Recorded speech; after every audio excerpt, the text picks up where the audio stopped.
Canal 9, en partenariat avec le service cantonal de la santé publique, Addiction Valais et Promotion Santé Valais, vous présente l'Antidote.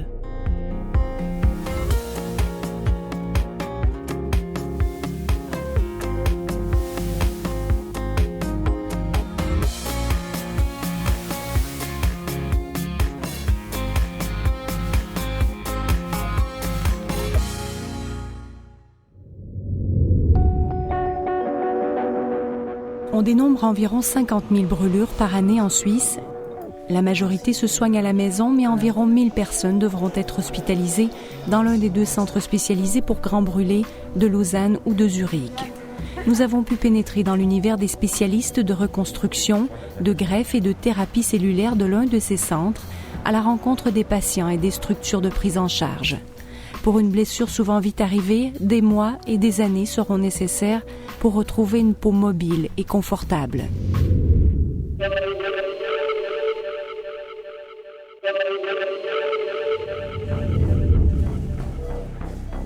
La petite Apolline est gravement brûlée. Elle a reçu de l'eau bouillante provenant d'un thermos sur le bras droit et une partie du thorax. Elle est arrivée ici au centre des grands brûlés du CHUV il y a 10 jours. Les pédiatres ont assez vite constaté que sa peau brûlée ne pourrait pas guérir. Apolline a donc été greffée avec sa propre peau provenant de son dos et sa jambe. Aujourd'hui, 5 jours après la greffe, les pansements sont changés et le chirurgien constate pour la première fois l'évolution. Pour l'instant, toutes les zones ont été greffées, donc la partie thoracique et la partie de la jambe, du bras du côté droit ont été couvertes et tout va bien. La greffe a un très bon aspect. Pas de souci, tout est propre. C'est surtout l'infection qu'on redoute toujours, parce que si ça s'infecte, la greffe va en fait partir et mourir. Mais en fait là, tout va bien. C'est aussi pour ça qu'on refait les pansements assez rapidement après la greffe, donc 5 jours après l'opération, pour être sûr qu'on puisse aérer les zones greffées et qu'on s'assure que tout est propre et qu'on puisse désinfecter comme je fais maintenant. Pour désinfecter, je ne frotte pas, parce qu'évidemment c'est assez fragile. Si vous frottez 10 fois, la greffe elle s'en va. Même à 5 jours, c'est encore assez fragile, donc il faut faire un peu attention. Et juste désinfecter mais sans frotter. Comment vous savez que c'est bien réussi? Alors on va tout de suite, quand une greffe ne prend pas, elle devient liquéfiée, elle se liquéfie. Tous les rebords ont été fixés par des fils et puis par des agrafes. Puis vous voyez que tout est encore complètement intact, donc rapidement on voit à 5 jours. Et si tout est plat et de bonne qualité, on sait qu'elle a prise. Donc en principe là, il n'y a pas de problème. On va lui mettre du tulgras, de bétadine, comme elle a fait l'autre jour. Tu sais, la bétadine, tu fais tout et tout. Voilà, c'est toujours assez impressionnant au début parce qu'on se dit oulala, mais nous on a l'habitude évidemment, donc ça nous paraît normal, mais c'est vrai qu'au début, c'est sa peau à elle, donc elle va en fait s'incorporer progressivement et après il y a toute une phase de cicatrisation qui va prendre plusieurs semaines, mois et années, où toute cette peau va en fait s'incorporer et se remanier. Mais ça a un très bon aspect, là on a vraiment des belles greffes longues qui sont de très bonne qualité. Ouais. Okay. Les soins sont donnés aux zones greffées, mais aussi aux zones où le prélèvement a été fait. Environ 25% de la surface de la peau a été touchée. Les pansements sont donc conséquents. Déjà, cette étape de la prise en charge, l'ergothérapeute se joint à l'équipe pour mouler une attelle afin de maintenir le bras en extension et éviter que la peau se rétracte dans les articulations. La peau elle peut perdre en élasticité, en souplesse et puis aussi avoir collé au plan, et ce qui fait qu'après ça pourrait limiter les mouvements. C'est ce qu'on essaye de prévenir. Apolline devra porter cette attelle le jour le plus souvent possible et la nuit pendant plusieurs années. La phase de fermeture de peau dure 10 jours, 15 jours. La phase de cicatrisation peut durer des années. C'est ça qu'on doit surveiller pendant des années. Dans 15 jours, les chirurgiens pourront retirer les agrafes de la greffe. Apolline commencera alors les traitements de physiothérapie. Alors, en général, on le réveille, on se tait parce qu'il faut qu'elle se réveille dans une atmosphère très douce et calme. Donc on ne parle pas. Vous lui avez mis son doudou pour avoir un aspect rassurant aussi? Exactement, il y a son doudou qui est de retour et quand elle se réveillera, elle aura rapidement une reconnaissance du toucher de son doudou et ça c'est des choses importantes également pour les enfants.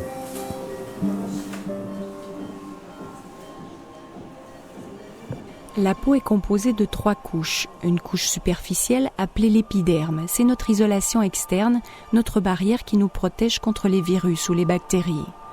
Dessous, la deuxième couche est un peu plus épaisse. Il s'agit du derme qui assure la solidité et l'élasticité de la peau, sa souplesse. La troisième couche s'appelle l'hypoderme. C'est une couche graisseuse qui a comme fonction d'isoler la peau de ce qui est en dessous, c'est-à-dire les os, les tendons et les muscles. Brûlures du premier, deuxième degré superficiel sont des brûlures qui guérissent spontanément. Si on descend un étage plus bas, on arrive dans le derme profond. Là, on détruit toutes les glandes, tous les follicules pileux, on n'a plus de cellules souches de l'épiderme, il n'y a plus rien qui permet la cicatrisation de la plaie. Donc, c'est des brûlures qui ne peuvent plus guérir spontanément, on les appelle brûlures profondes. C'est deuxième degré profond ou troisième degré qui touche tout ce qui est la graisse dessous la peau, même les muscles, ça peut aller vraiment très profond. À ce niveau-là, il n'y a plus rien qui permet la cicatrisation des plaies, donc ça ne guérit plus, ça nécessite un traitement chirurgical. Pour déterminer le type de traitement des patients, l'équipe du Centre des Grands Brûlés se réunit régulièrement. La prise en charge doit être pluridisciplinaire. Elle implique autant les infectiologues que les pédiatres ou les responsables du laboratoire de production de la peau. Ok, ce matin on a 3 enfants à la douche en fait. Il y a la petite première qui a 3 ans. Elle a des brûlures de peu près 13%, elle est transférée il y a 4 jours en fait au CHUV, elle a 13% de surface brûlée. Il y a le visage, il y a également l'épaule. L'épaule c'est pas très joli, elle était tout blanc et complètement presque cartonnée. Je pense qu'on va devoir la greffer dans quelques jours. Alors pour la prise de greffe par contre, il faudra à nouveau des cellules progénitrices probablement mardi. Le centre soigne environ 50 grands brûlés par année, 120 autres plus petits, souvent des enfants. Les besoins et les traitements de chaque patient sont différents selon l'âge du patient, la surface et la profondeur de la brûlure. Actuellement, sont considérés grands brûlés les patients qui sont brûlés sur 10% ou plus de la surface corporelle. Ceci est encore particulièrement plus vrai chez les enfants et les personnes âgées. Parce que là, les choses peuvent évoluer mal assez rapidement. Alors, ça représente quoi, 10% 10%, un membre supérieur, c'est déjà 9%. Donc un membre supérieur plus une main, c'est 10%. Un membre inférieur, c'est 18%. Un thorax, c'est 18%. Donc vous voyez, on est vite au-delà de ces surfaces qui nécessitent un traitement dans un centre spécialisé. Bonjour Sébastien. Hello Wassif. Ça va? Bien et toi? Ouais, ça va bien. Sébastien Maillard a été brûlé sur 90% de la surface de son corps. Il a fallu faire des prouesses en termes de rééducation et de greffe de peau pour qu'il soit là aujourd'hui. 15 ans le séparent de son accident. Bassim Rafoul l'a suivi sur toute cette période et encore aujourd'hui. Je peux voir un petit peu. À part ces plaies, le reste, tout va bien. Autrement, ça va bien, mais toujours ça, c'est compliqué à fermer. Et puis autrement, au niveau du coude, un coude aussi qui est plus compliqué. Autrement, le reste... Ouais, pour l'utilisation de la main, tu arrives à me serrer le doigt fort. Ah ouais, c'est fort. Ça va très bien. Ouais. Et de l'autre côté... Sébastien témoigne d'un parcours thérapeutique hors du commun.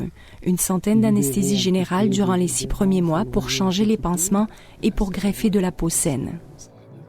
Moi, j'ai eu mon accident, j'étais mécanicien en poids lourd. Il me restait un travail à faire sur un véhicule. C'était enlever une bosse sur le réservoir et puis j'ai commencé à chauffer. Puis à un moment donné, la flamme est passée au-dessus de l'embouchure du réservoir. Et puis on a su par la suite qu'en fait il y avait de l'essence qui était mélangée au mazout. Et puis ça s'est enflammé, ça fait comme un lance-flamme. Ça m'a tout giclé à la figure. Puis après ça a imbibé la salopette. Et puis au final j'ai été brûlé à 92% de la surface corporelle. Le médecin urgentiste, avant quand il est arrivé sur les lieux de l'accident, il m'a dit que lui, mon corps c'était un vrai champ de bataille en fait, c'était dramatique. J'avais la langue qui pendait, j'avais inhalé, donc j'avais la langue qui pendait, j'étais carbonisé de partout, donc l'état était dramatique, ouais. C'était extrêmement grave. L'histoire de Sébastien contraste avec son état de santé actuel. Depuis son accident, il a fait des marathons, des triathlons. Il s'est inscrit à la grande patrouille des glaciers. Mais qui l'eût cru en 2000 lorsqu'il arrive à l'hôpital complètement carbonisé? C'est tous les projets que j'avais en fait, tout ce qui s'est passé. Je devais me marier 3 mois après l'accident, donc les faire-part étaient déjà envoyés. Je devais changer de travail aussi 2 semaines après mon accident. Donc je devais déménagé. Il y avait l'année 2000, c'était censé être une grande année, plein de projets, le mariage, le déménagement, le changement de travail. Donc, et puis au final, ça a été une grande année, mais pas comme c'était prévu, quoi. Alors, quand on est face à un grand brûlé, les premières 48 heures, c'est une sorte d'immense tempête que le patient va traverser. La brûlure va provoquer un choc du corps entier, une réaction inflammatoire majeure qui va perturber tous les organes. Le cœur, le poumon, le foie, les reins vont être perturbés, même l'immunité, les défenses du corps vont être perturbées gravement, des fois, et nécessite qu'on soutienne tous ces organes pour que le patient puisse passer ce cap le mieux possible. Donc, en général, pendant les premières 48 à 72 heures, on ne fait que répondre aux organes qui dysfonctionnent et on refait simplement des pansements. Quand ces premiers 2-3 jours sont passés, la tempête commence à passer, on peut évaluer les dégâts et commencer à réparer. Alors, on va évaluer la gravité de la brûlure, sa profondeur, l'étendue. Et toutes les brûlures profondes ne vont pas guérir toutes seules. Donc le patient sera recouvert avec de la peau qui est morte, qui est un milieu idéal pour la croissance des bactéries et des champignons qui vont se multiplier sur la peau et infecter le patient. Donc il y a une priorité absolue d'enlever tous ces tissus avant qu'ils soient contaminés, avant qu'ils infectent le patient. Il faut donc d'abord enlever ces peaux mortes et les recouvrir au plus vite de peau saine. La technique la plus rapide consiste à prélever de la peau chez le patient lui-même et de la lui greffer. C'est ce qui a été fait avec la petite Apolline. Le prélèvement s'est fait au niveau de la cuisse et du dos. Mais lorsque la surface de la peau brûlée atteint plus de 40%, il devient nécessaire de cultiver les cellules de peau du patient lui-même. Et c'est dans ce laboratoire de production, unique en Suisse, que des mètres de peau sont fabriqués à partir de cellules humaines. Les processus ont été validés par Swissmedic. À partir d'une biopsie de 2 cm², c'est-à-dire un tout petit bout de peau du patient, des cellules kératinocytes sont cultivées en 15 jours environ. Ce sont des cellules de l'épiderme. On cultive également aujourd'hui des fibroblastes, des cellules du derme qui prennent un peu plus de temps à pousser. Les avantages, c'est que s'il n'y a pas assez de la peau, on peut quand même faire un traitement de les grandes surfaces. Après, ça donne une qualité de la peau qui est quand même supérieure, qu'il a vraiment plus de mouvement.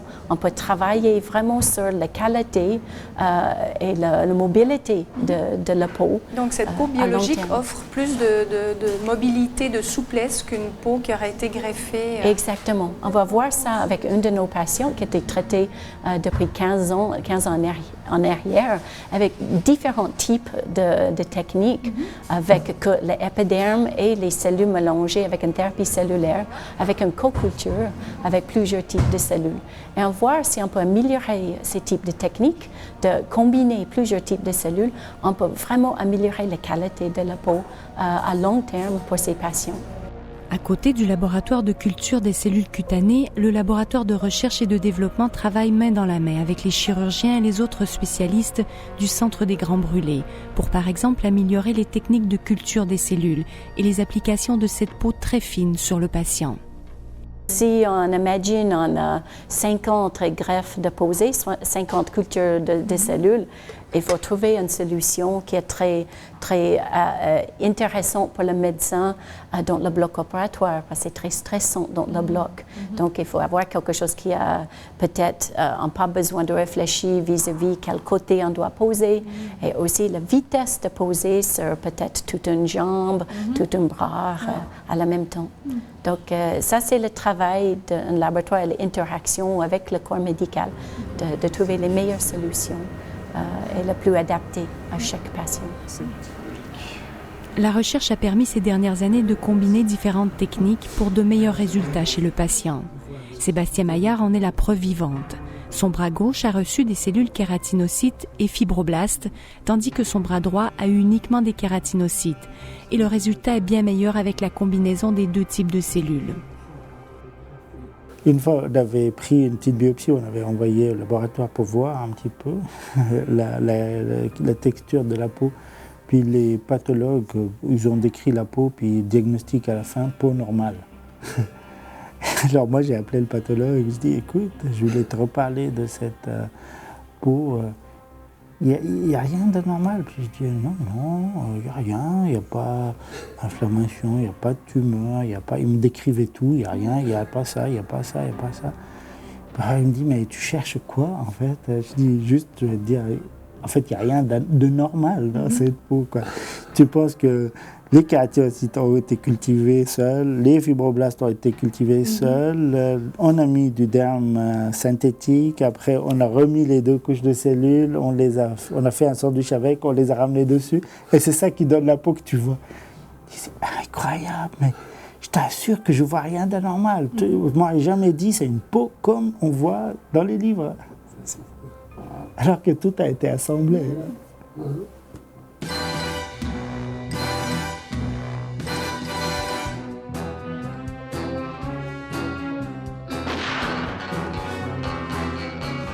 Les cellules du fameux James Bond, incarné au cinéma par Sir Roger Moore, ont contribué à la renommée du laboratoire. Avec sa femme Lady Christina, ils sont devenus des parrains prestigieux. So, was it triple P? Usual one-way traffic. So, I wanted to show you all of your pictures that were done now with your cells from your skin. I have extraordinarily good-looking cells. Aren't they? Aren't they though? So we have your dermis, the fibroblasts, all of these that we were able to take, and we also have your keratinocytes. How did you get to be godparents for this laboratory? Simply by having rotten skin. I spent too much time in the sunshine in my youth and in my best years, in my middle years, even my old age. And you pay eventually for it. The skin suffers. And so I had to have a skin graft. And it was during that period that my cells mysteriously disappeared. Send for Simon Templar. And the criminal in that case was me. So, no. Also, it was interesting that he says in his youth, but also for cinema back in the years, you can explain the one time when you were on the boat and they made you sit out for 4 hours every afternoon. Oh, that was doing a play of Mr. Roberts. Okay. And the entire cast, including the leading man, Tyrone Power, we all had to sit in front of a sun lamp for half an hour. Every day we weren't allowed to use makeup. I can't find them to sue them today. Yeah. And they weren't very sunscreen by that time. Nobody spoke about sunscreen. Sunburn was good for you. Everybody likes smoking. That's good for you. Oh. Suite à ces expositions répétées au soleil, Sir Roger Moore a de sérieuses brûlures sur les jambes. On lui a prélevé de la peau pour la greffer sur certaines plaies qui ne se fermaient pas. Ces plaies ont été greffées il y a 1 mois, ça évolue pas mal. Il y a encore quelques petites zones qui ne sont pas complètement cicatrisées. Les blessures de ce grand comédien sont aussi traitées au Centre des Grands Brûlés. C'est pourquoi il a accepté d'associer son nom à la recherche. Est-ce que ça fait mal? Non, non, pas encore. Pas encore. J'attends. C'est pas mal. Ici non plus, ça va très bien, c'est propre, il n'y a aucun signe inflammatoire ou infectieux. Pour soulager les douleurs en lien avec la greffe, des séances d'hydrothérapie sont proposées à l'acteur que nous retrouvons le lendemain au bain de la vie. L'eau des sources est riche en minéraux, comme le soufre. Elle peut soulager les cicatrices. Elle a des effets anti-inflammatoires. Elle permet de diminuer le prurite, le grattage. Et elle peut aussi atténuer les rougeurs des cicatrices. You do know what the Queen of Cups means in an upside-down position? A deceitful, perverse woman, a liar, a cheat, and I'd like some answers now. Please, you don't understand, sir. They'll kill me if I do. And I'll kill you if you don't. Les deux mains? Tu tiens avec les deux mains? Et Nous retrouvons la petite Apolline avec ses parents 4 mois après son accident. Elle est rentrée à la maison juste à temps pour fêter son 4e anniversaire. Une semaine après notre tournage, on lui a enlevé une partie des agrafes sur son bras droit et elle a commencé la physiothérapie. La greffe avait bien prise, donc du coup le physio a commencé à passer et nous a montré comment crémer tout doucement en fait, comment masser tout doucement les bords, en fait, les sutures. Donc ça c'était les premiers soins vraiment en gros qu'elle a eu, c'était de la physio. Après il a fallu aussi lui redonner confiance parce que comme elle a eu une prise de greffe sous la cuisse, oui je pourrais dire après, comme elle a eu cette prise de greffe sous la cuisse, elle avait perdu toute confiance pour la marche. Donc ça, elle avait très peur de remarcher, très peur de se lever, puisqu'elle est restée couchée en fait, à l'hôpital vraiment longtemps, pendant près de 3 semaines. Du coup, il y avait aussi le physio qui était là pour l'aider à prendre confiance en elle. Et puis, on a fait quelques petits pas, tu te rappelles ça? On faisait quelques petits pas dans le corridor et c'était déjà une petite victoire quand elle osait poser son pied et sa jambe. Qu'est-ce que tu veux dire? Et quand je me suis assise sur une chaise, ça me faisait mal. Oui, au début, tu voulais pas marcher, tu t'assieds sur une chaise pour changer de position et ça faisait mal parce que les prises de greffe, ça fait très mal. Ça fait plus mal que la greffe. Hein? L'endroit où ils ont pris la... Maintenant, heureusement, il n'y a plus. Hein? Tu avais mal sous la cuisse, puis tu avais mal dans le dos aussi où ils ont pris. Hein? Ça, c'était douloureux au début. Hein? Tu peux montrer comment ça fait? Mais montre comment la position déjà. Qu'est-ce que tu dois faire avec ton bras? Tu dois lever le bras comme ça. Et puis Marion, elle travaille surtout dessous. Hein? Elle appuie dessous le bras pour détendre la peau.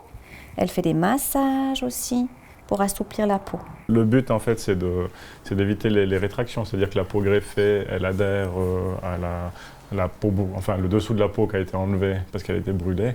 Et puis aussi de garder la peau graissée pour qu'elle soit bien nourrie et puis qu'elle prenne bien. Puis après, l'autre traitement, en fait, c'est le vêtement compressif qui sert à comprimer la peau. Parce qu'en fait, en guérissant, le risque, c'est que la peau s'épaississe. Et puis si on ne mettait pas ce vêtement compressif toute la journée, la peau deviendrait très épaisse plus tard. Donc c'est vraiment d'éviter sur l'inflammation que la peau devienne épaisse. Voilà. Apolline fait de la physiothérapie 2 fois par semaine pendant 1 heure pour éviter les adhérences et les rétractions. Elle porte en permanence des vêtements compressifs. Elle porte aussi une attelle la nuit et durant la sieste. Et ses parents la massent 2 fois par jour. Les enfants ont le problème de la croissance, qui est différent des adultes. Toutes les greffes qu'on met n'auront pas la même capacité de grandir que la peau normale. C'est une peau qui n'est pas tout à fait normale et il y aura des difficultés avec la croissance. Ce qu'on a fait au cours des dernières années, c'est beaucoup travailler sur la rééducation, en particulier la physiothérapie. Et grâce à ça, on a appris comment étirer la peau, comment travailler la peau pour éviter qu'elle se rétracte et qu'elle suive la croissance du patient avec le temps. Et on voit que ces traitements-là sont clairement efficaces. On a de moins en moins de corrections à faire avec le temps. Bien sûr qu'en tant que parent et puis qu'en tant que femme aussi, moi, je me rends bien compte qu'elle a quand même une partie de son physique qui est atteinte. Après, Apolline a beaucoup de caractère. Elle a beaucoup de force, donc la chance entre guillemets qu'elle a eue, c'est qu'elle a eu cet accident assez tôt dans sa vie, ce qui fait qu'elle va se construire en fait avec cette image du corps qu'elle aura. Elle ne se rappellera pas de son corps d'avant, je pense. Puis finalement, elle va grandir avec ce corps-là, elle va se défendre avec ce corps-là, elle va se battre avec ce corps-là. Donc au final, la seule chose qui reste à faire, c'est d'accepter l'accident et puis d'aller de l'avant. Parce que si on veut qu'elle puisse aller de l'avant, il faut que nous on accepte les choses aussi. Et ça, je pense qu'on a bien... on a passé le pas. Voilà, on aurait préféré que notre enfant soit jamais blessé. Maintenant, elle reste identique, juste avec une petite portion de son corps qui a été... Enfin, une étendue importante, mais une petite épaisseur de son corps qui a été atteinte. Et puis, la vérité, c'est qu'on n'a aucune idée comment ça sera plus tard. Apolline a repris une vie normale, l'appétit lui est revenu, elle dort bien, elle retourne même à la crèche et son sourire est aussi revenu.